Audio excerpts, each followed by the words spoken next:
And hello, we are all here, and thank you for joining us for the Absolute Football Podcast. And that's my favourite bit of the whole theme, and we just never get to hear it right the way through.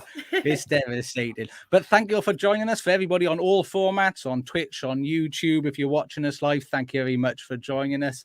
And if you're on Spotify, iTunes, Amazon, all the good stuff, please remember to follow and give us a 5-star rating. No less than 5-star, because if it's any less than 5-star, a fairy doesn't get its wings. And joining me today is Sam. Sam, how are you, sir? Hello, sir. I'm not too shabby. Not too shabby at all. Very happy to be here to talk football with you both. How are you? I just couldn't be happier to be here. I just couldn't be happier if I tried. And are you looking forward to the podcast today, Sam? Absolutely. Oh, wonderful. And of course, as always at the moment, it feels like our ever present, the only person that does all the pods is Charlotte. How are you feeling, Charlotte, today? Yeah, I'm really good, thank you. I've got a bit of a cough, so I do apologise if I cough mid-sentence, but I'm good. How are you?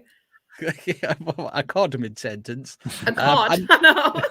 And if you haven't seen, Charlotte is serenading people on Twitter at the moment with a little bit of Shakira and Celine Dion. But are you excited about the podcast this evening, Charlotte? Absolutely. Sensational. And people who have been absolutely excited must be Villa fans this weekend. What a turnaround from the midweek games with a 3-0 thrashing by Fulham, a sacked manager, and a 4-0 victory. Sam, what happened there? What's going on? How often does this happen, doesn't it? Somebody gets sacked and all the rest of them decide, oh, we're going to turn up. Why not? Let's have a game of football for a change. It's unbelievable, isn't it? And I know you must be sad. The Gerrard love, I know, is strong in the top left-hand corner of the pod. So he will be back. I'm sure he will be back. Did we agree with the sacking? I think it was inevitable, wasn't it, the way it went with the Fulham game? What do you think, Shark? Because you've been bigging up Rodgers to go. We don't talk about that. We don't talk about that one. That's in the past. But I think it was the right time for him to go, to be honest. I've been saying for a few weeks now, I think he's on thin ice. And obviously they weren't getting the results. Don't get me wrong. Against Chelsea, I don't think they played bad football. I think they were all right. And I think the performances haven't been that bad, but they're just not getting the results. And some of the players they have got, some of the signings they have made, I think they are more capable and should be in a bit better position than what they are. I mean, he said they've had a lot of injuries, though, haven't they? And I think his first centre-back that he signed, who is going to be the pivotal centre-back, was injured straight away. Is he still out? He's still out now, isn't he? Still out, isn't he? Yeah, still out. I think post-Christmas as well. That's that. I mean, does he miss the World Cup then? Is he Spanish or Brazilian? I know he come from Sevilla. No, I think he's South American, I think. Possibly. Well, if he did get into the World Cup, it's not like he was in Serbia, is it, Sam? No. If you have missed that, Sam negated, despite doing a World Cup review on his own channel. I did. Forgot Serbia was in the World Cup. I'm yet to get to Group G, and in my defence, I've got Ghana in it twice. So if Ghana now don't win the World Cup with 2 attempts to get out of a group, I'm going to be so annoyed.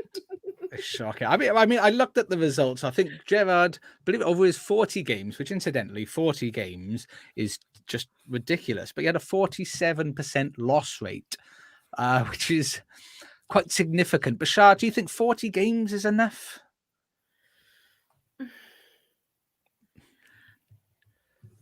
I don't really know, because if it was my club, if he was my manager, don't get me wrong, they say obviously give managers time, but if it was my club and I was an Aston Villa fan, obviously we're not doing too well, I'd want him to go. But as a neutral fan, I can see why people would think it is too soon.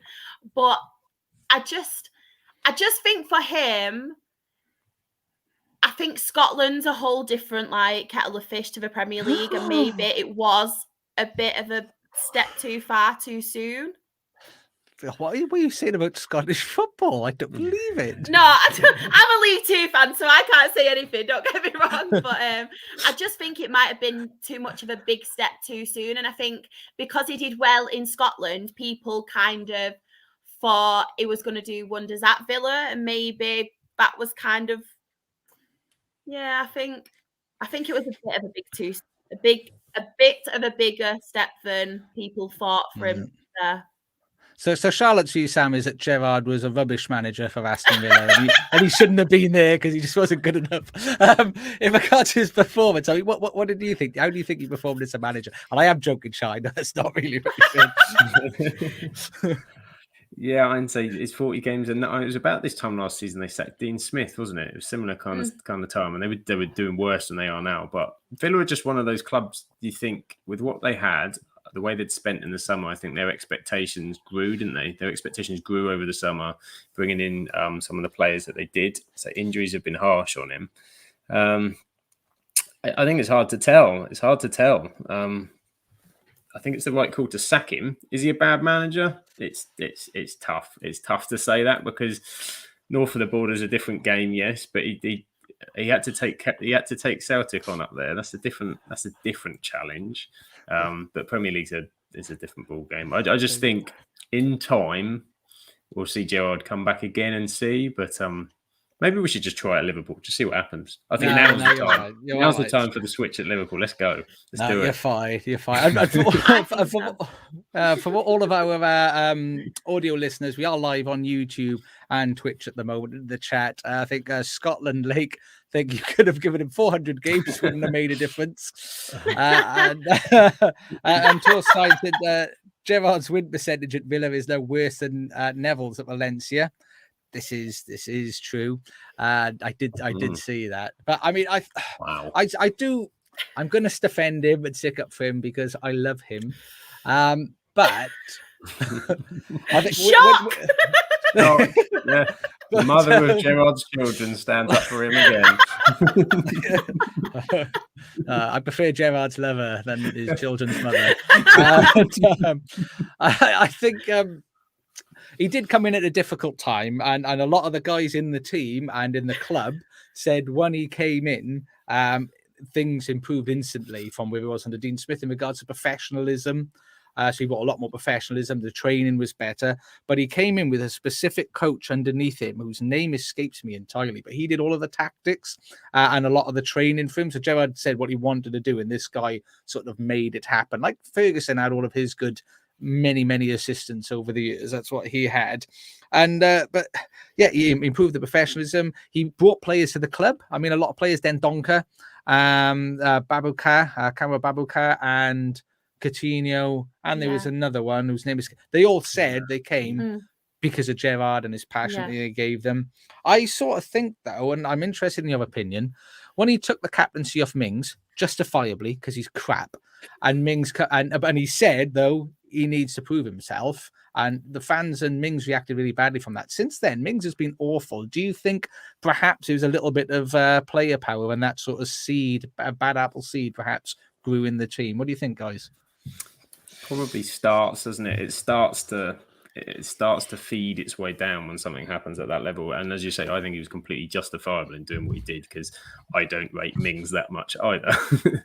But it does, and particularly if the fan base is starting to turn on other things, it's a very easy kind of way to link the two things, I think, and they then get behind that and find a reason to really sort of hate what's going on, as well as the football, of course. You know, that's the most fundamental issue. But it didn't help. I mean, in the chat, Nathan's comment, did I just compare Gerrard to Ferguson? in a sense, in a fashion, yeah. I'm going to leave it out there, though. I'm going to leave that out there. But I mean, obviously, they went from the 3-0 defeat against Fulham down to 10 men, but then. What the bloody hell? 4-0 fashion of Brentford. Brentford, who had just beaten the team that they played last week, whoever that was. I mean, what was the difference? I mean, Shah, did you catch the game? Did you see anything that made a big difference in there? Or to be honest, I think Danny Ings more so as well. Obviously, he's back. He scored 2, but I just think I just think you can't really call it because obviously a lot of teams do it after they've just sacked the manager. A lot of teams do bounce back and they kind of have something to prove. Obviously, to people who are obviously the fans being one, but obviously people looking on the outside who could be potential managers. But at the same time, I don't know what it is with Brentford, but they're just a really weird team.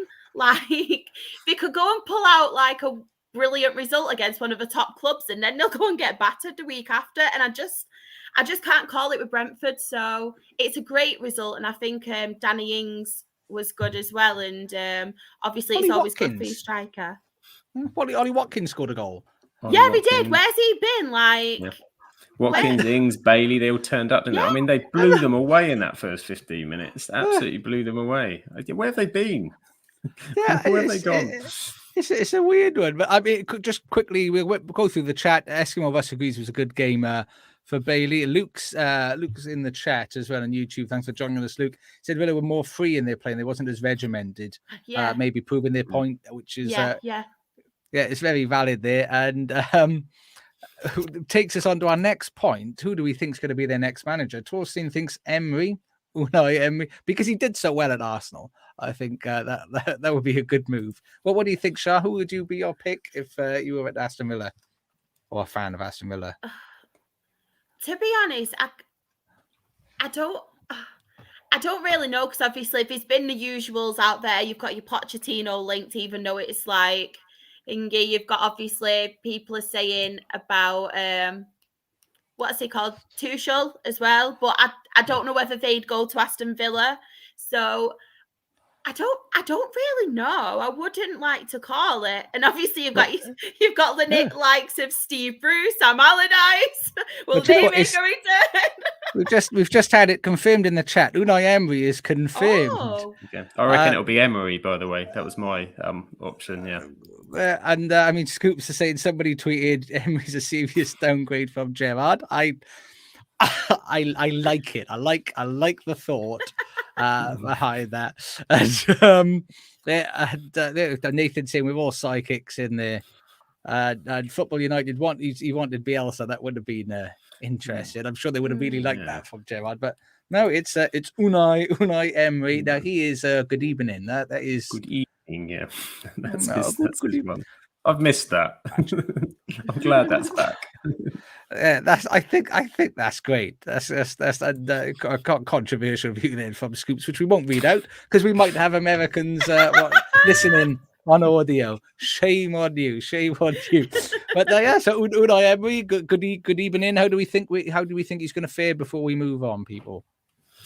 I think it's harsh to just judge him. Obviously, didn't quite go right at Arsenal. He's had a couple of decent spells in Spain, so he probably deserves a second shot. And Arsenal turned on them quickly. There wasn't seem to be a project. It didn't line up. Maybe I think it'll be one of those. It'll be the up and down, the traditional up and down.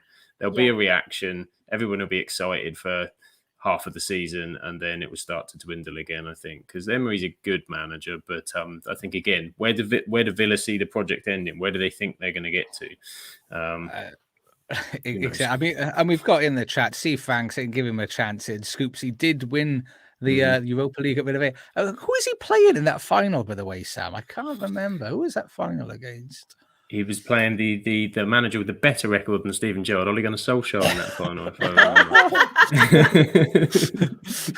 I'll go back in my box then, but we'll move on. I think we've got in the chat here. Scoop saying he'll get instant results for things. There'll be a mid-table finish, and Nathan thinks that's a serious downgrade going to Villa, or serious upgrade from Villarreal to Villa, or Gerrard to. Unai Emery's serious upgrade, whichever way, but I'm going to take it that he's just because they sound the same. Villarreal, Aston Villa, yeah, that'll do. It's just with his accent, it'll help it. And we've got Eskimo is agreeing there's a lot of work to do there, and just a nice bit of love from FM Hub to Eskimo West. That's lovely. We like to see that. And for everyone again listening on audio, you can watch us live Mondays 8 p.m. on Twitch and YouTube. But moving on to a happier note. Well, it's not a happier note actually. This makes me sad again.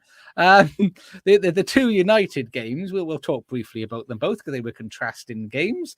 Sam, why don't you tell us what happened in the Man United 2, nil Spurs first. What do you think? Yeah, that seems a little while ago now, but it might be the best Man United performance I've seen in years. Actually, that's how good I think that they were in that game. I mean, Tottenham helped. Tottenham definitely helped the way that they kind of sit and play, but the pace United were moving it around, the interchange, Casemiro midfield is dictating things. I mean, Christ, he even made Fred look good. And Fred had a massive wicked deflection for the goal, but he's dragging some players alongside him, and they're just subtle changes I've started to see over Ten Hag over time, and it kind of just paved its way out there. I thought they were excellent in that game against Tottenham. Really were. Tottenham didn't offer too much. I think 30 plus shots we had in the end, so we really should have. The finishing was a bit woeful, but hopefully that will pick up and come. Your XG can't always be there with your goals, but yeah, I'm a lot happier than I was at the start of the season, that's for sure. Well, from the really wonderful performance end of 2-0 against Spurs, Shah, why don't you tell Sam what went wrong and why they weren't as wonderful in the 1-1 draw with Chelsea? I don't know. I think just with that game in particular as well, it kind of gets hyped up to be a good game because obviously it's United and Chelsea, so it's always got like a dirty draw written all over it, in my opinion. We love a dirty draw. Yeah, we do, to be fair. But it sounds bad because even though it was like that, I actually really enjoyed it. I think it was quite a physical kind of game and stuff. And yeah, I actually really enjoyed that game. I don't know if it's just because I'm used to watching Rochdale, so anything's better than that. I mean, Sam, as a United fan, how did that game make you feel? Make me feel I wasn't too disappointed because we never win at Stamford Bridge and it's always tight. And Graham Potter was struggling. He was stopping teams scoring goals before we went there. We made them change after half an hour. Potter reacted really well after half an hour. I thought that's something you see in Potter is he spotted an issue and he noted that they were getting done in midfield with the three that we had. So we changed the formation up and made an instant sub and then brought Chelsea back in the game. So yeah, I'm not too, because Chelsea are sort of on a bit of a run. I thought it would have been harsh to have lost the game, very harsh to have lost the game. But the way that we got the draw at the end with Casemiro screaming into the crowd, it just gives you, it feels like more than a point, if that makes sense. Well, it says in the chat, Luke says the best thing was Casemiro doing his maverick. Maybe he should be tested then. We'll give him some tested. And I mean, and Shah, watching Mason Mount play this week, did he not play? If he wasn't there, how did that make you feel? I tell you what, he was very brave trying to take Martinez on. I mean, my God, Luke Shaw saved his life, man. He did. I mean, to be fair to him, fair play for trying. God loves a tryer, but wow. The look in Martinez's eyes was like, what are you doing, son? Even I was like, no. I mean, I didn't really enjoy the 2-0 victory over Spurs. That made me sad, especially seeing as I predicted Spurs were going to do that one. But I agree with you in the tactical change made by Potter. That's the second time he's slung Cucurella off, though. Is he maybe thinking that's not quite a fit and he's trying to be nice to him because he was at Brighton and it's not quite working? Maybe. It could be the fact he knows him and he trusts him and he thinks, okay, I think he'll handle it the best rather than somebody else he's just trying to get on with. So, you know, as Nathan just said there in the chat, Charlotte's crush was saved. He was. Lisandro Martinez would have crushed him, all 5'7" of him. I think he looks at Cucurella maybe as more of an easier decision to make for that, I think. And it's easier to take off a fullback and do what you're looking to do. So Cucurella, he just seems to be a happy bloke, so he probably doesn't even mind. He's a happy fella, just Cucurella. He's just happy to be there, isn't he? But what do you? I mean, the Ronaldo situation. I believe Charlotte's spoken about this, and so I'll get both of your opinions. So, Charlotte, Ronaldo. This situation, does it make you feel? Do you want to go first, Charlotte? I will probably rant. So, do you know what? I'll get mine out of the way. I do kind of get it because I think if he wanted to go, the board should have let him go. Don't get me wrong. But I just think to disrespect, it's to disrespect your manager by refusing to come on, but also to disrespect them fans who have paid their hard-earned money. Some people might have gone to actually watch Ronaldo. This might be their only opportunity. They might have saved up to get a ticket or whatever to see Ronaldo. And for him to just walk off and just not even respect anyone, it really, really annoys me. I get it. His frustrations, I do get that. There's a World Cup coming up, possibly his last World Cup. But just to disrespect people, and like I said, the fans, us being football fans in general, who have spent our hard-earned money on tickets to that game, on season tickets, who have bought his shirt, I just think it's really disrespectful. Yeah, I don't like it. I didn't like it at all. For a lot of the same reasons you said, it's so disrespectful to do it. And he's clever, he's intelligent, and he knows exactly what he's doing when he's walking off the pitch. You know, it was a fantastic game. United played very well. There wasn't the call for Ronaldo from a tactical perspective to win the game, and suddenly the conversations moved again. I mean, it was always going to happen. It's been a ticking time bomb since the minute he stayed at the summer. Ten Hag doesn't want him in the starting 11. It's clear. Ronaldo wants to start and is kind of in this stage of that transitional period of his career, isn't he? You know, he's at 30. So he's either going to be at a club where he is the guy and he plays every week, or he's going to have to accept a kind of bit part, which I also understand is very difficult when you've been one of, if not the greatest player of all time, to accept and to feel that way. So it's just at a point where I think both need to move on, I think, for their legacies in both aspects. Ronaldo is always going to be a legend at Manchester United, and Manchester United are always going to love Ronaldo. So it's just the worst thing I think we want to see now is it end sourly. Is it's just like, right, if it's the right thing.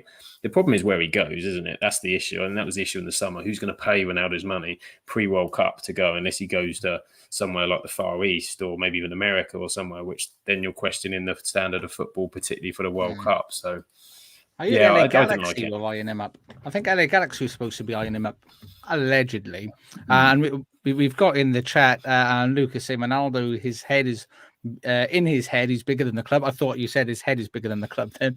That's Harry Maguire. I can say that because I've got a big head. I can neither confirm nor deny. So sorry. Our special guest on the pod next week. So he says he thinks he's going to go in January. Eskimo Russ believes it makes you wonder if the agent is said to do something to force a move. And Nathan, he's a poet and he doesn't know it. A disrespectful stain in the beautiful game. Do you know what? Do you know what does really annoy me though as well? Like Sam was saying before, that was probably one of United's best performances for a very long time, and that's been overshadowed by him then doing that. So it's kind of taken everything away from that performance and that great team performance, because now it's all about Ronaldo. Yeah, no, exactly. I mean, and Luke's saying, you know, he was close to going to City before Fergie got in and dragged him over. And I agree. I think he's just not. He needs to appreciate he's not where he is, where he was as a Premier League player. But I mean, the only sort of little caveat I would say is just Eric Ten Hag just have a word, be a manager and manage, and just say to him, "It's not happening, mate. This is what you are. You accepted him. Don't say I didn't bring him on against Man City because I respect him too much, and then he needs to show more respect by coming on when I ask him to come on. Just say, just be down the line and say it one way or the other. Because I think at this point, certainly, I think United fans, I'm speaking for you, Sam. Would you understand if Ten Hag went, you know, this is what it is. If you don't like it, naff off. Yeah, I think 100%. And it's a horrible, and it was with Ten Hag coming in, everyone wants to be positive, see where it's going. And all United fans were looking at this going, that's a hell of a problem to deal with in your first 6 months. You know, that you've got Ronaldo there, which, you know, maybe sort of 12 months ago, we were thinking, what a wonderful thing. That's great. And if you spearheaded around that and the tactics, but it just doesn't work. He doesn't work in a Ten Hag system. He never was going to. And while, yes, he can still score goals and have moments and cameos, it's just doing too much disservice. So I think, yeah, Ten Hag, if he went and did that, United fans would be like, okay, I get it, understand. And I think he made the right call in dropping him from Chelsea and leaving him out and went, no, I can't have that. cannot have that, because then it starts to seep in else. And it's not the first time it happened either. You know, the last one was a bit caveated. There was one or two others that kind of walked off. Was it Real Sociedad or something like that? One of those games. So yeah, I think he's right to stamp it out. Absolutely right. And so before we move on from it, I just one thing I just wanted to ask, all the hype now, Casemiro has scored a header to make you draw a game. Is he, as Twitter is declaring, the greatest midfielder United has ever seen? Or do you think perhaps 3 games is a little bit premature to be declaring that? Well, everyone gets excited, don't they? It's the excitement of a football fan. I'm not going to lie and say that Casemiro wasn't my favourite person in the world come Sunday night. You can see it's the qualities of the other things I think we're starting to see in the midfield now he's in. That's what's given us the excitement. And if you scream like a lunatic into the crowd, if Fred started doing that, maybe we'd love Fred a little bit more. You know? Listen, I want to see that. He should have done that when he fluked that goal in. He should have just went mental and just went, Like he scored the Maradona goal in the 86 World Cup. Yeah, Absolutely. exactly. But I mean, and in the chat that we've got, so Nathan's asking where young Lucas is today. He's in the cinema watching a Korean movie. He's quite the connoisseur of movies. And should we call him to check whether he's turned his phone off? And for reasons he didn't say, he's got loads of tickets. He's got loads of excess tickets he's got to use off. So yeah, Nathan is he's throwing shade. He's throwing shade on him. And Grimmy here, just to poke the bear, Grimmy is saying in the chat, Casemiro is the greatest in the same way Gerrard is the greatest manager there ever been. No one's ever said that. He's the greatest midfielder there's ever been. He's a bear poker, is Grimmy. He loves poking the bear. To be fair, though, with Casemiro, when you have got McTominay and Fred, I can understand why United are saying he's the greatest. When you've got them two, it's like, yes. Yeah. So I do get it. It's mouldy bread versus cheesecake. That's what we're comparing it to. Exactly that. So we'll see. We'll see what happens. Perhaps you might win 2 games on the bounce, and then we could all start getting excited. But speaking of winning 2 games on the bounce, Newcastle this week beating Everton 1-0. Spurs 2-1. I mean, Charlotte, watching Newcastle's performance, how does it make you feel? Do you know what? They are playing some really, really good football. And I know we've mentioned before, even though they have got this money, I think they haven't, I'm not saying they won't, but they haven't spent too much too soon kind of thing. They've kind of worked with what they've got. And obviously, Callum Wilson's come back. Has been great. But that Almiron as well, he's getting a few good goals for him. But I think they're playing some really, really good stuff. And I know Everton are struggling as well. And their defence, to be fair to Everton as well, give them credit. Since they brought Connor Cody in, I think the defence and stuff, they've kind of steadied the ship a little bit, and they are doing better. But Newcastle, they're doing really well. They're playing some really good stuff, and they're getting the results. I'm really impressed with them, and I think they'll be a dark horse. I'm not going to say if they're going to stay Champions League spot, but I do think they will be up there. Before we move on, I mean, what is this? I mean, if you're one of our audio listeners, we're live on YouTube and Twitch Monday at 8 o'clock. Lampard is a better coach and player than Gerrard. That's dreadful. I don't want none of that going on in our chat here. Hell that's no. Dreadful. But he's saying ever since Grealish dished, he might have dished him. He dished Almiron. And it has coincided. So maybe Grealish can start slanging off Trent, and that'd be really nice. But watching Newcastle play, Sam, how does that make you feel? It makes me feel like they're starting to come, aren't they? They're starting to make the work. I wonder. The question is, if they're still in 4th place by the time they get to the World Cup and it all settles, do they change their January plans a little bit and think, now we hit the accelerator a little bit? Because they're ahead of where they thought they were going to be. If you get to the World Cup and you're in 4th, you're in a Champions League battle. And we know that they've got a bottomless boat of cash. They've been very good in the transfer market so far. I mean, you've only got to look at Botman, Pope, Bruno Guimaraes. I mean, we've not seen much of Isak yet, but the expectations are that he could do it. Trippier's been excellent. And I also think Eddie Howe has coached the players that they did have I mean, Almiron's a perfect example. 6 Premier League goals.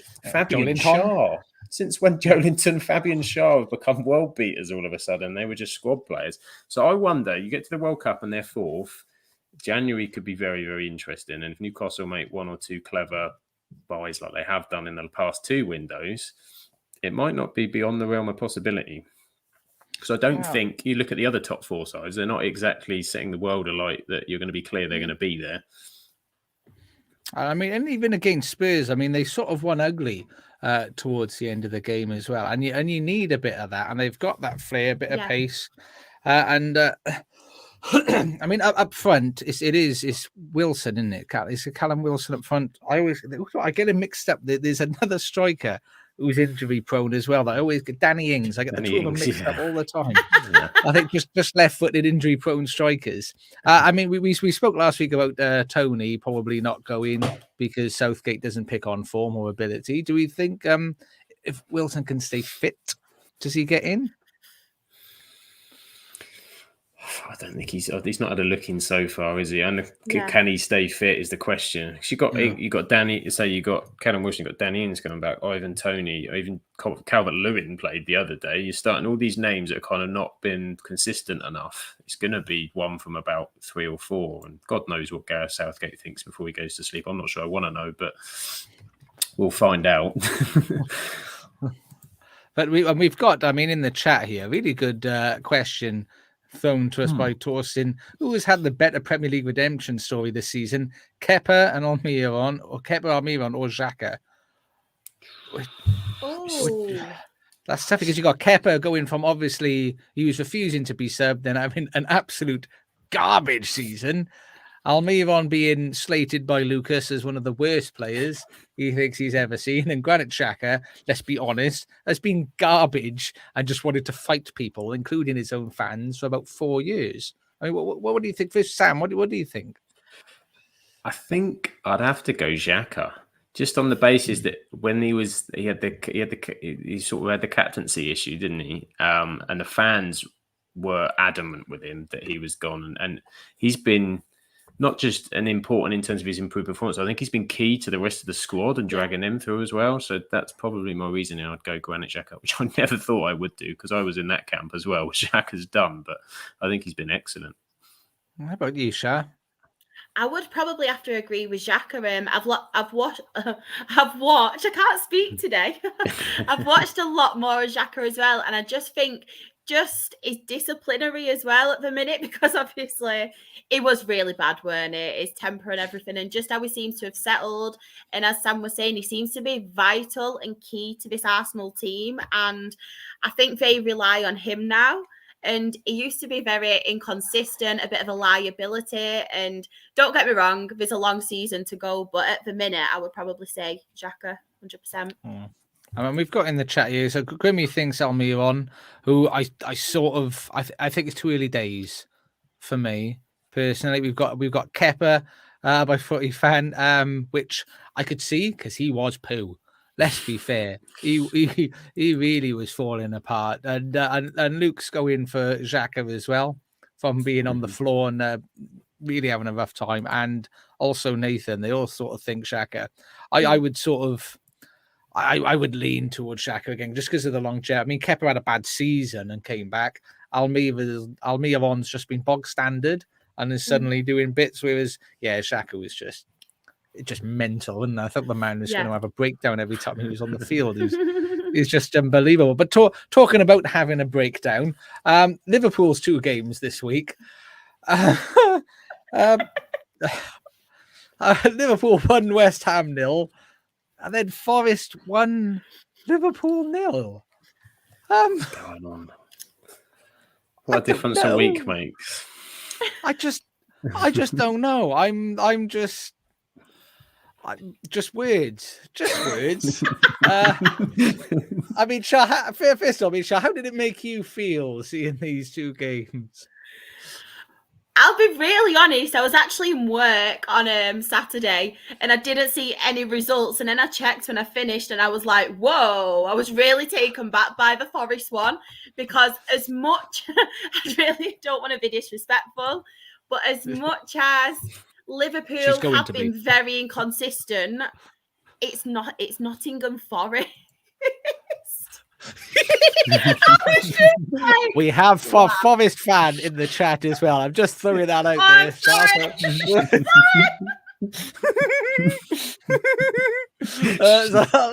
I'll just wait, Morris. You can let us know what you think in a moment. It's Nottingham Forest. There we are. Oh, he's cutting down trees. Cutting down trees. I mean, Grimmy thought it was some great viewing. Nathan wants to know, how did it make me feel? Well, come. I just sad. I felt sad and angry, and because it's Forest. I'm only joking. As Morris is called in the chat for enough of this slander, but it was, yeah. I just words. I'll think of some words in a moment. I mean, Sam, how did it make you feel? How did it make me feel? I'm quite tingly inside, if I'm honest. I mean, I'm just looking back a week and the win over City. I mean, I say, as a United fan, we've been getting it. Casemiro and everyone's jumping on you, getting too excited. Liverpool fans after the Man City game reacted like they were back in the title race. That was a lot of the reaction I saw. And so West Ham, they dug out. I love you too, Morris. dug out a victory against West Ham. They should have. Yeah, they should have won. There's no one about it. I mean, Van Dijk missed about 17 headers from set pieces. I don't know what's going on with Liverpool, but it's so much fun. The thing is, we've got all that. I get we've got a lot of injuries. There are a lot of injuries. I mean, when you've got to change your formation and your lineup at 5:30 in the morning of the game day, I get that.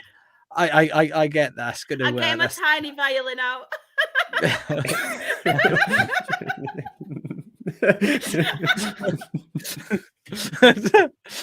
It's just, yeah, it's sad. I don't know what's going on. I mean, I in all honesty, I think the biggest issue is when you look at the size of investment. I think Man City have invested on average £200 million net per season.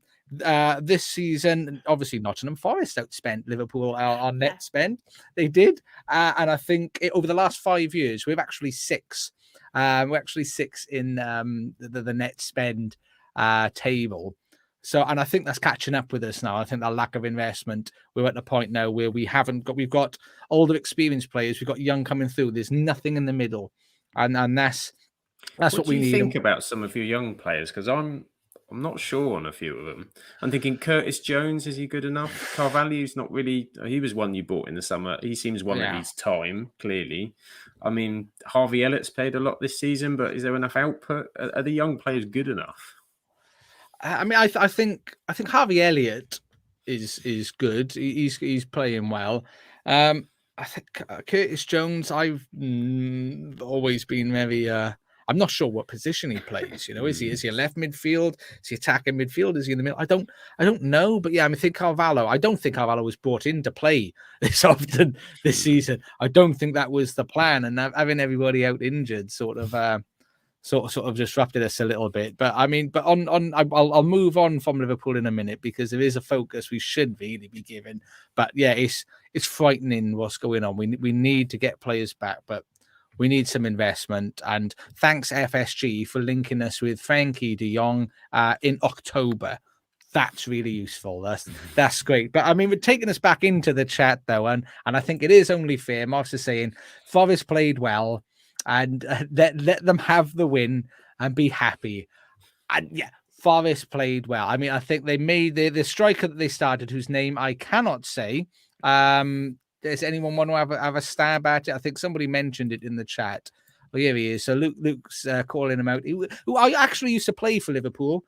This guy, but never played a game because of work permit issues. Shah, what do you think? Give us a whirl on that pronunciation. A 1 year? A 1 year? So I think a 1 year. I'm going to tie away a 1 year. Let's go with that. Yeah. So that guy had a really good game because I'm not even going to try. Yeah, I thought he played really well, and I think what I quite like is the managers come out and said, here we go. Morris is saying it's pronounced Awani. Awani. So now we've got a good idea. That's fine. That's fine. I'll go with that. And I think he played really well. It was a good game, good first start for him. And Forest, they're starting to look like the manager's made some changes, and he's started to mold them into a team now. Which, in fairness, 26 players was it they signed when they already had 11 there, and you can only register 25. That is to keep all of those guys happy and to do it. I mean, fair play to him. He's done really well. And this for you, Morris. Well done, Forest. You played very well, very admirably. We salute you. And don't do it again against us. But in the chat, we'll just go through. Lucas called out James Milner's going to play till he's 45, and I hope so. I sincerely hope so. Torsin thinks Harvey Elliott's going to take 2 to 3 years to be really good, which I maybe might be a little bit sooner than that. Grimmy's giving us up the Forest, and Morris is now content. And we can proceed with the podcast. Thank you. I'm more than happy to move on from Liverpool's very indiscriminate form at the moment. And we got two more games of the Premier League to go through. The next one was Fulham 3, Leeds 2. I mean, the big thing I wanted to touch on, first of all, I mean, Shars mentioned last week, I think, that you quite enjoyed Leeds playing. Seeing them sort of start to fall apart, Jesse Marsh in trouble, how does it make you feel?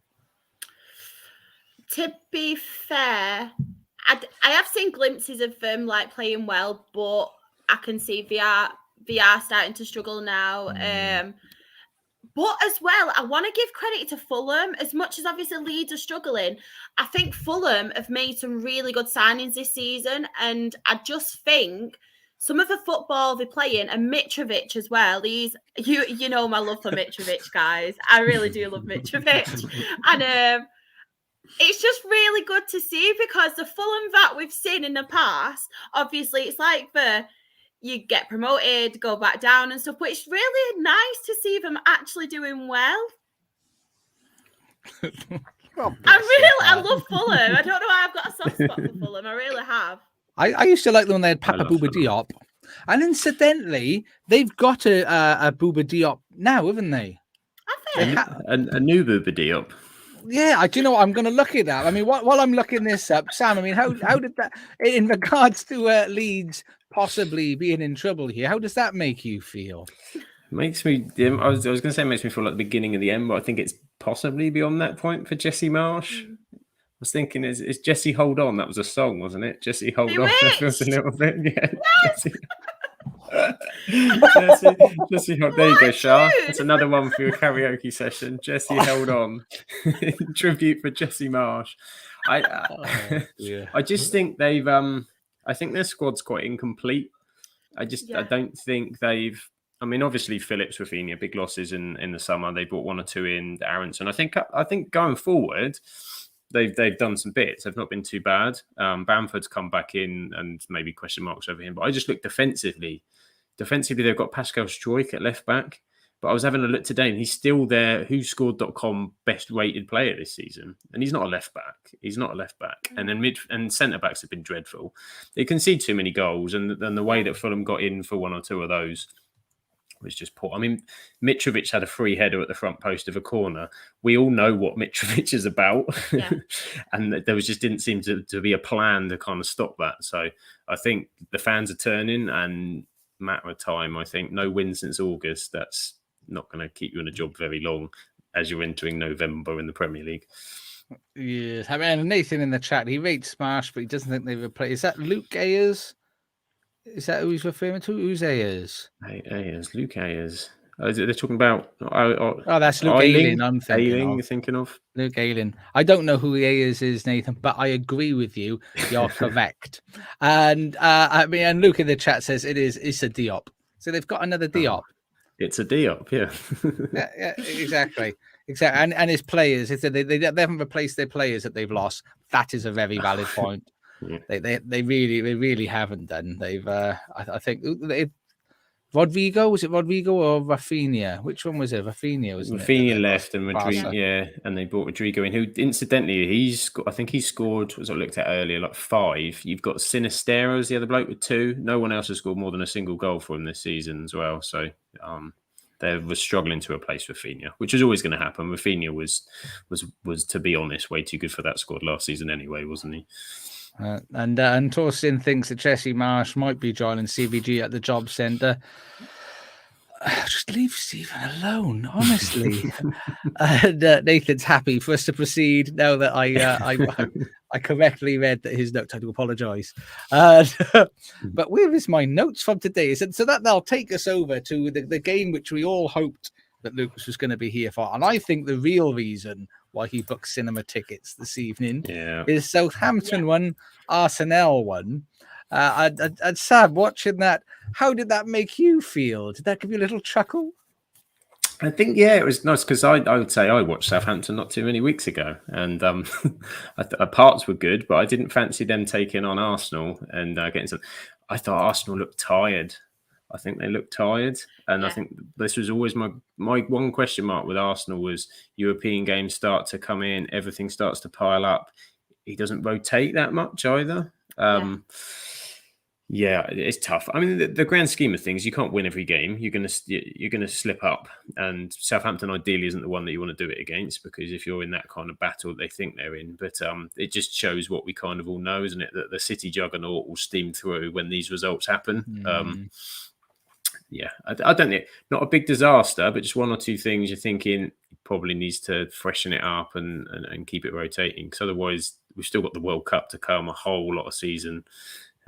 Just a little bit of a stutter. We can see it in the chat. How did it make Nathan feel? He laughed for about 5 minutes. That is just wonderful. And as you just might have noticed in the ticker that was up just a minute ago, it is West Ham 1, Bournemouth 0. And Kurt, I was going to say everyone's favourite. It's not. Kurt Zuma with the goal. They put them ahead on the 45th minute.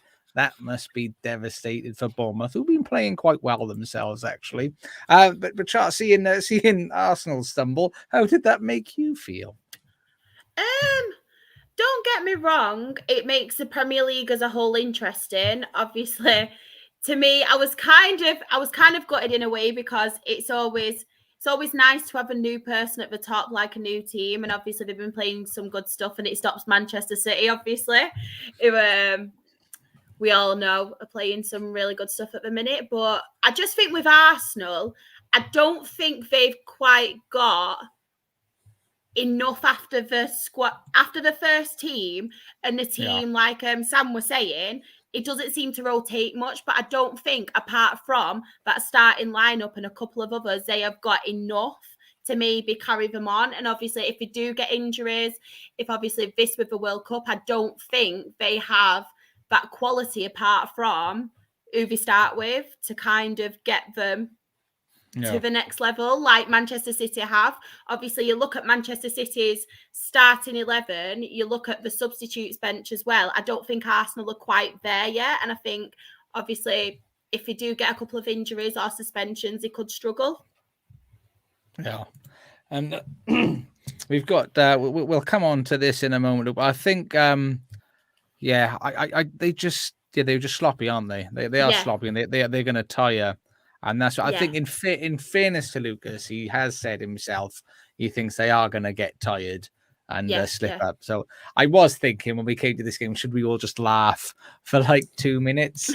But I'm really glass houses and all that jazz. So not going down there. But Lucas, after 11 games, has our top 4 prediction changed? Well, consider, I think all of us had Liverpool second.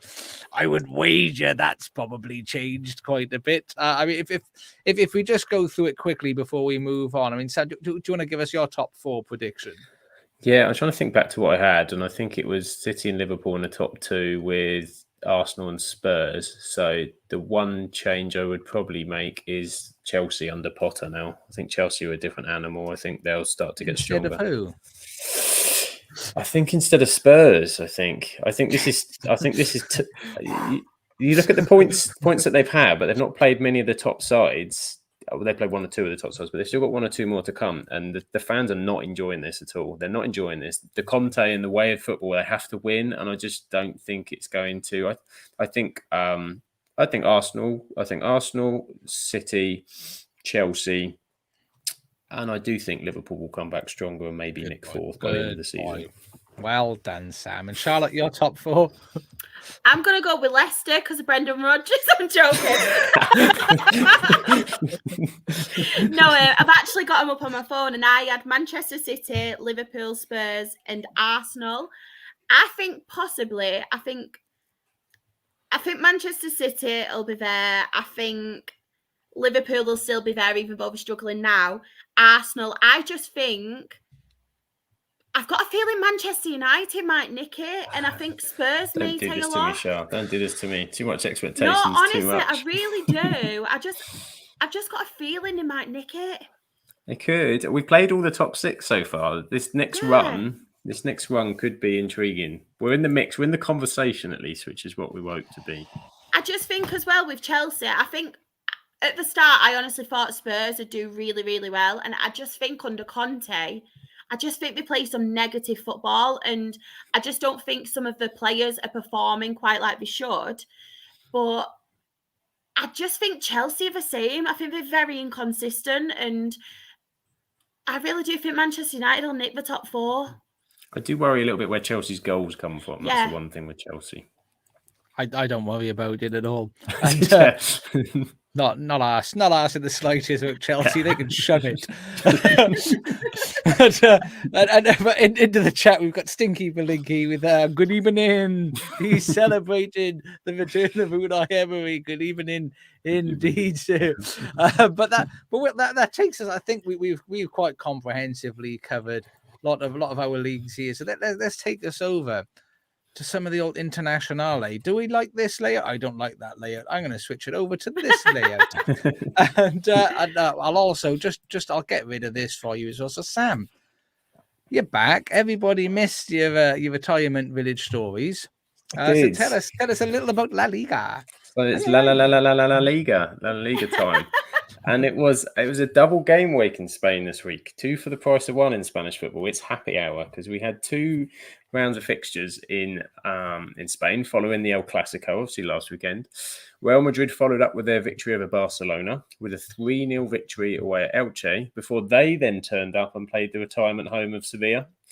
3-1 victory for them because, would you believe it, the game was 1-1, and with just over 10 minutes to go, Sevilla ran out of gas, potentially because of all the ageing players they have, as I spotted and noted. They have canisters to carry all their gas. This is exactly it. In wheelchairs. Wheelchaired them out. Lucas Vázquez and Federico Valverde took the game away from them. Barcelona also responded well to their El Clasico loss. 3-0 victory over what was Unai Emery's Villarreal with 3-0 brace from Lewandowski and Ansu Fati before this weekend smashing Atletico Bilbao with a goal and 3 assists from Ousmane Dembele's back all of a sudden. Remember him? 117 million, wasn't it? Or something ridiculous that he went for eventually. A whole lot of dollar per week. A whole lot of dollar per week. And so are we going to start to see something consistent from him? Who knows? But Barcelona have got a couple of wins, so they sit just off of Real Madrid. But a couple of feisty games I wanted to point out and the rest of them. It was Red Card City over in Spain. Rayo Vallecano and Cadiz saw... All I could think of was Red Card City, baby. Red Card City. Welcome to Red Card City. So we had Rayo Vallecano and we had Cadiz, who scored 6 goals and a 5-1 victory for Vallecano, but 3 sendings off and all. So I think that referee was clearly on commission for cards. And finally, in the Liga, again, Unai Emery seems to be the discussion of the pod because it involved his team, Villarreal. And brace yourselves for this because this was quite a story if you haven't seen it. So they played Almeria in what was eventually a victory for Villarreal. But Almeria scored first. Villarreal equalised in the 56th minute through Alex Baena, who on a yellow card lifted his shirt up with a message for the Vice President Manuel Laneza, who unfortunately died earlier in the week. So he had a nice message on his shirt, lifted it up, not over his head or anything else like that. So the referee sent him off for said message. At which case, absolute bedlam kicked off, as you can imagine. He hadn't even, so by the rules, he hadn't even lifted it over his head. So by the rules, he shouldn't have gone. So everyone was pointing this out to the referee, as did one of the substitutes, who then got himself sent off. So at that point, there were 10 men down, there were a substitute down. And in the last seconds of the game, they still managed to find a winner through Nicholas Jackson in the 94th minute to win 2-1. So we're still awaiting an appropriate apology from referee Ricardo de Burgos. But I'm expecting it to be something like, "I'm sorry, Miss Jackson. Ooh, I am for real. I never meant to send your matey off just for lifting up his football top." And that is he going to apologise 1,000 times? He's going to apologise 1,000 times. I'm sorry, Miss Jackson. That's the end of my La Liga. Is he for real? Is he for real? Never meant to send your matey off. He was only lifting up his football top. Well, Charlotte's just enjoying that. Nathan Jefferson back. Back to last week, the Charlotte told us about the Sheffield United Blackpool WWE special. Was the mass sending off in La Liga or anything like that? Was it a mass brawl that we need to? No. It was handbags at dawn. I think a little bit compared to Sheffield United Blackpool. That was the WWE to the AEW. I think. Super. Well, we'll move on from the La Liga into Serie A, which is normally Lucas. He's given us some quite comprehensive notes. He didn't write the song. He didn't write any song in there, did he? But I did try and read someone else's notes before, and I butchered Charlotte's lower league montage she gave us previously. So, do you want to let us know, courtesy of our own Mr. Lucas, what went on in Serie A? He did. He didn't give me any songs, although his first note includes Chris Smalling, and I'm thinking of that video that used to have Chris Smalling and Phil Jones in it. They used to go Chris Smalling and Phil Jones as they're walking down the corridor. The Kanye West video. Sorry, I digress. Anyway, Napoli are quite good, aren't they? So Napoli won their 11th game in a row. With a late winner against Jose Mourinho's Roma, of course. With Chris Smalling, the man in question was completely outmuscled by Victor Osimhen, who scored from a tight angle to give Napoli a 1-0 victory. So they are absolutely steamrolling it so far. Tight victory, and they played a few big teams early on. So they've brought out a decent lead so far over AC Milan, who are just sitting behind them in second. Lucas asks, are Juventus turning their form around? With a 4-0 victory over Empoli, putting them into a whopping 8th place now, just outside of the European places. A double from Adrian Rabiot. What do we think? Is this the rise of Juventus? Adrian Rabiot. Well, to be fair, they should be winning some of these games. So I think return to ordinary. I'll settle for that rather than rise. I think that's pretty fair, to be honest. AC Milan beat Monza 4-1. Lazio beat Atalanta to take third spot off of them, with Luis Muriel sent off in the dying embers of the game. Colombian striker, I believe. So Mr. Lucas is also asking who's going to win the league, because he says Napoli tend to drop off in the new year. So he's thinking that Milan are still favourites. Do we think Milan are still favourites? Or considering how good Napoli have been so far, they're going to take some stopping, it seems. Special K's the man, isn't he? I want it to be Napoli, because they play so sexily. I want it to be Napoli. I think it was dominated by Juventus for so long, and then by the Milan teams. It'd be lovely to see Napoli. It'd be lovely. It would be. Just be lovely, boy. All the Welsh came out there. As I was saying, I was like, the Welsh Napoli fans around the course. Oh no! Actually, I thought, don't fight it. Don't fight it. But it'd just be nice, you know. I don't think they've been built on massive money, although they have got a bit of money, but not massive money. I quite like. What do you reckon, Shah? Do you know what? Because all you guys want Napoli to win, and my predictions are so bad, and I've got them wrong. I'll go for Milan, so then at least all you guys will be right and get your wish. That's really nice of you. And as Nathan says in chat, the pizza leg is getting that spicy meatball.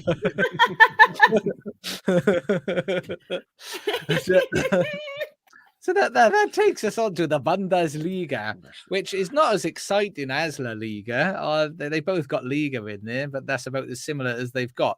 Lots of goals, though. Lots of goals. I mean, the saddest news, we'll get the bad news out the way first. Union Berlin did lose. That's made me a little bit sad. I've got to be honest. And it wasn't even close. It was quite comprehensive. They were 2-0 down right up until the 93rd minute when they pulled one back. So that's sad. But Dortmund won a game 5-0. Jude Bellingham scoring twice. Absolutely bossing it in the midfield. I sincerely hope that he comes to Liverpool. Although, to be fair, I take any decent midfielder at this point in time. I'd take the one from Wolves. Is it Ruben Neves, the midfielder at Wolves? I'd have a bit of that at the moment. But yeah, so Dortmund with a 5-0 victory. They're so up and down. They're so up and down with their form at the moment. They just can't seem to get that consistency going at the moment.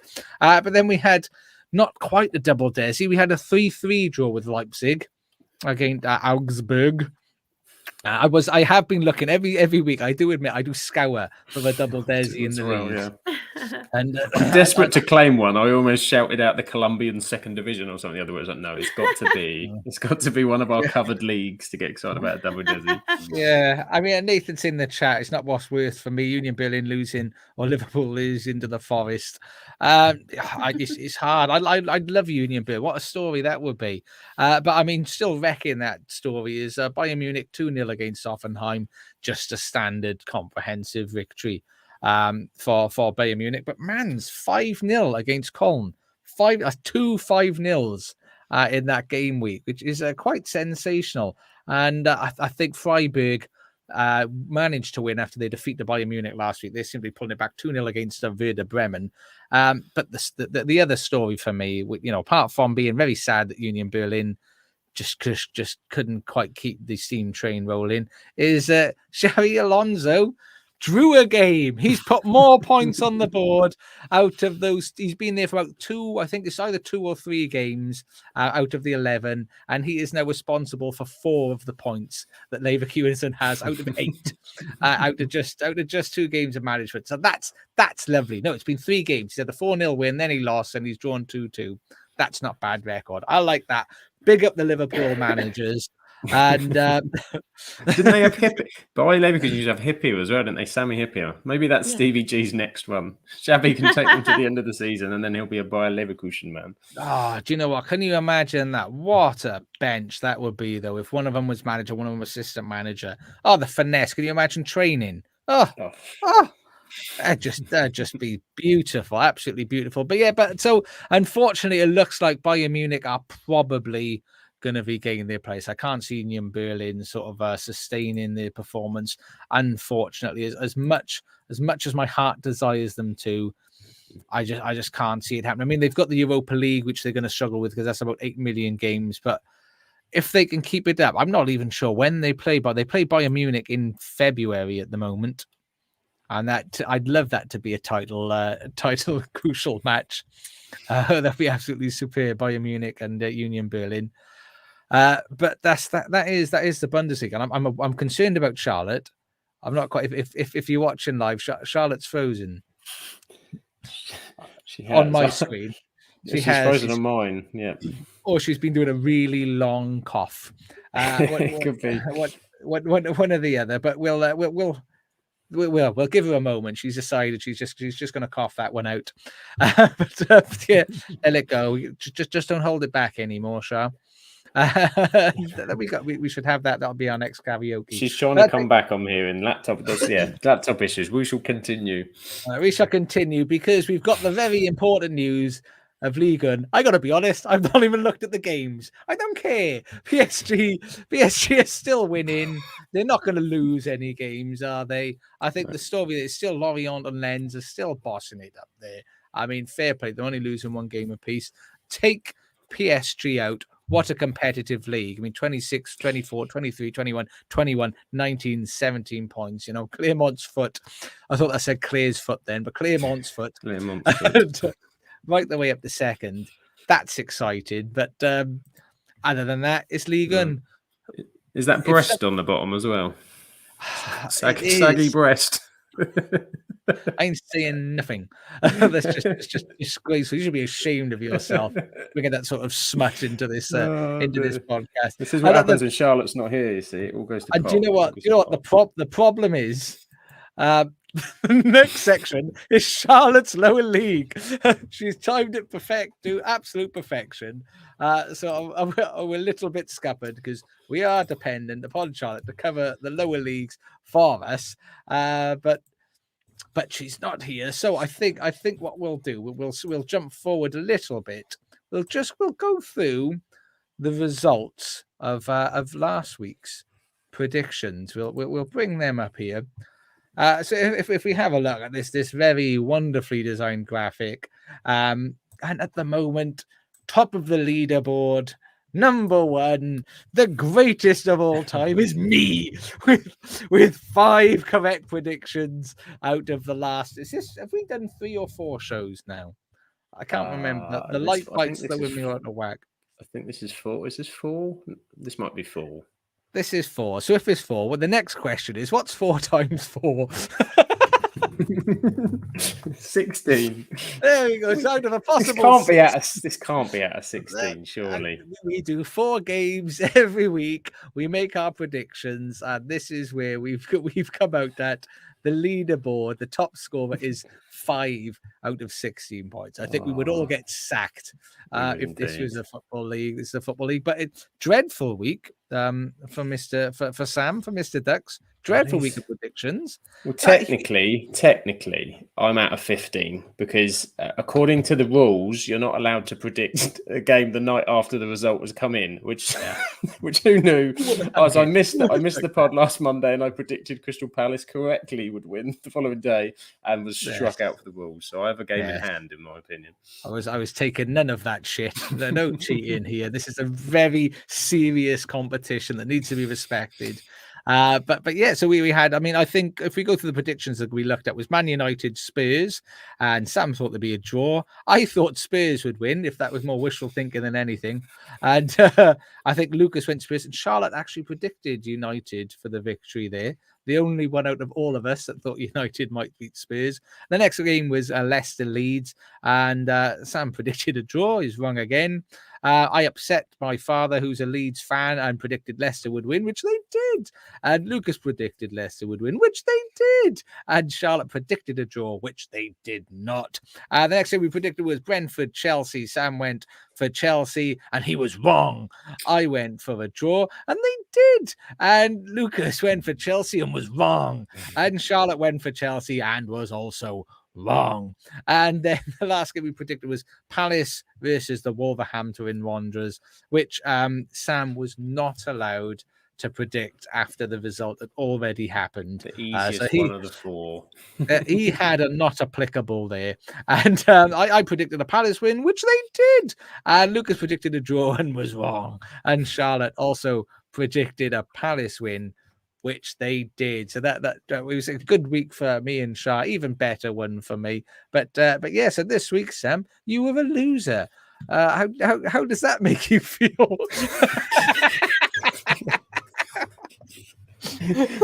Wonderful. Makes me feel superb inside and out. My self-confidence is radiating. No, that's fine. And I'm vamping now, to be honest with you. I don't think Sam's a loser, but we really want Charlotte to come back because we just flounder without her, to be perfect. I tell you what, this is an awesome opportunity. So while Shah isn't here, I wrote down a stat, which I forgot about when we were discussing Man United earlier. Shockingly, this is a negative stat about Man United. So I'm really pleased I've got the opportunity to come back on this. What's going on with Jadon Sancho? Oh no, she's coming back. We'll have to leave that for another time next week. My stat was at the weekend. My stat was expected assists are worse than Sean Longstaff. I was just about to slag off United some more, Shah. Shah's back. Tell us about League 1 and League 2, please. Right, well, I'm actually going to start with the Championship. As long as it's not Jadon Sancho, crack on.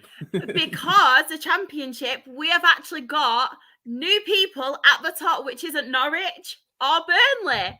We've got QPR at the top. Yes. Lucas So, yeah, the top two are QPR and Blackburn. Both of them beat Wigan and Birmingham 2-1, which is great stuff, especially for the Premier League supporters. It's nice to have a change, isn't it? I know it's a long season, but we used to like Norwich and stuff, aren't we, being there? So it's really good. We've not even got Norwich in the playoffs either at the minute. Oh, what's happened there? I know. We've got Burnley, who won 4-2. Swansea, who actually won the Welsh Derby. They beat Cardiff 2-0. Sheffield United, who drew to Norwich 2-2. And we've got Millwall.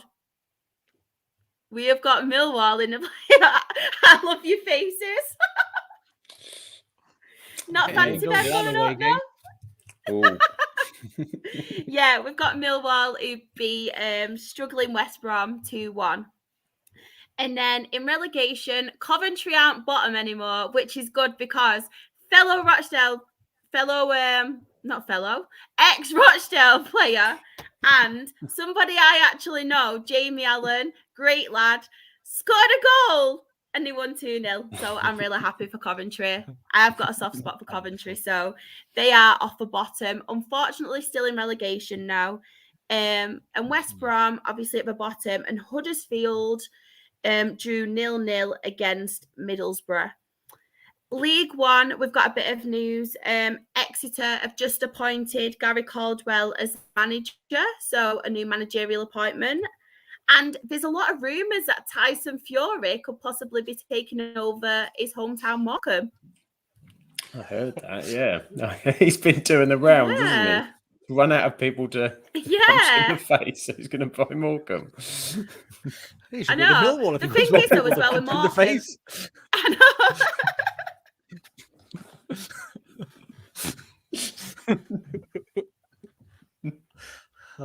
He's falling apart this week. Oh, dear.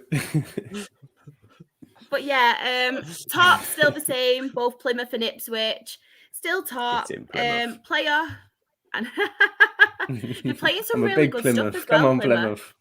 They're doing well. Plymouth, my university town. They are doing really well. Really well. Chef Wednesday drew at Lincoln, but they're still in the playoffs. Peterborough won 2-1 away at Oxford.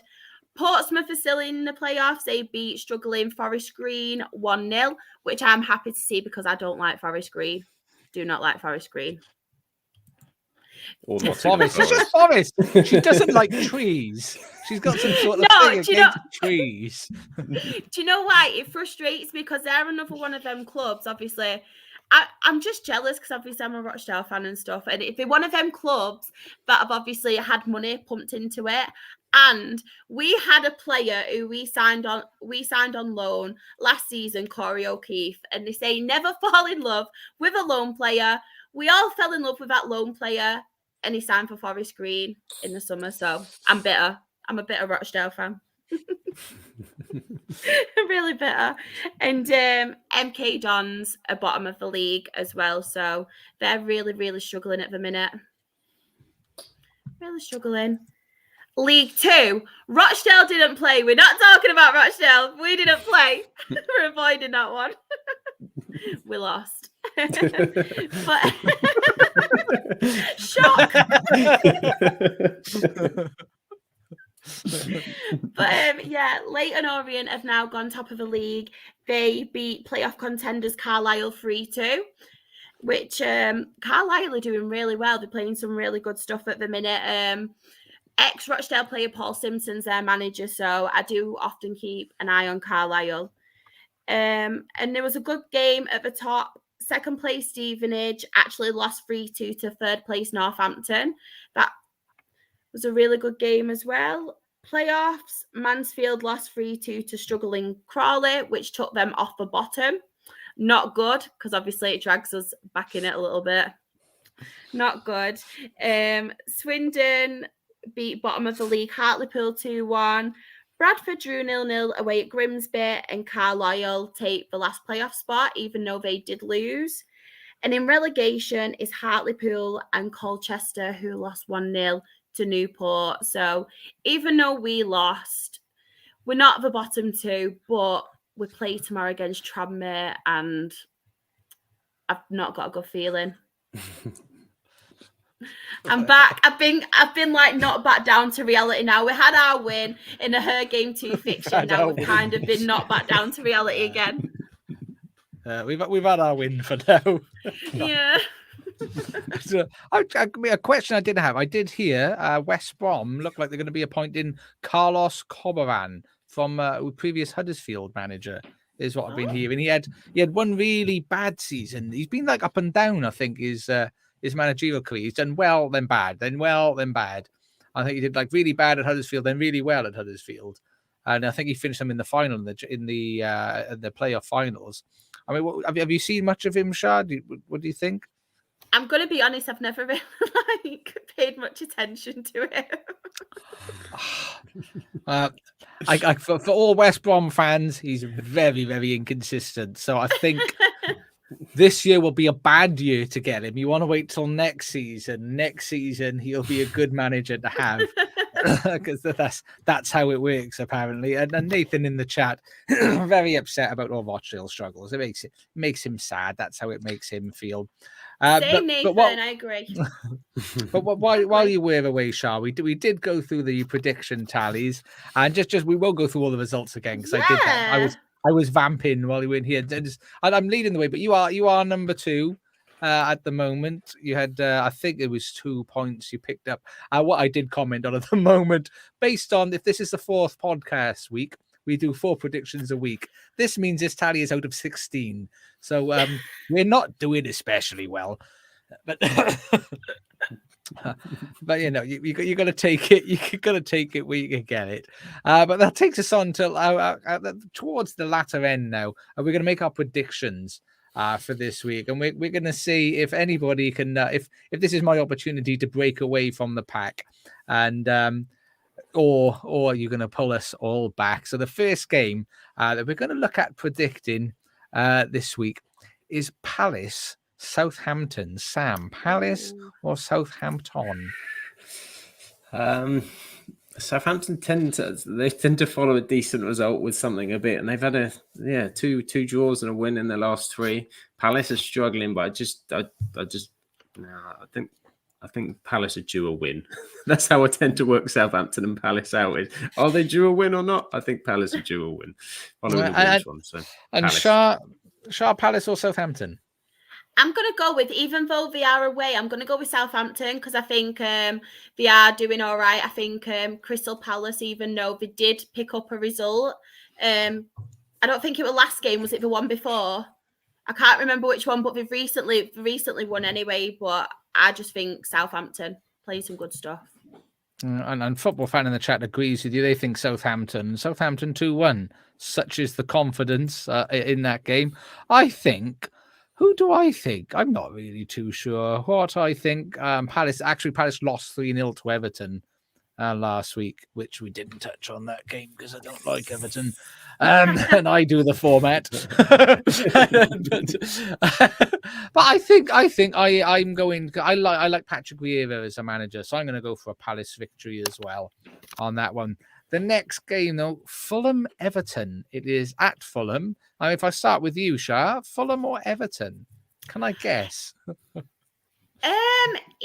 though I think Everton defensively are doing better, obviously if they beat Crystal Palace, I've got to sit with Mitrovic. I think he's on fire at the minute. I like Fulham at home, so I'm going to go with Fulham.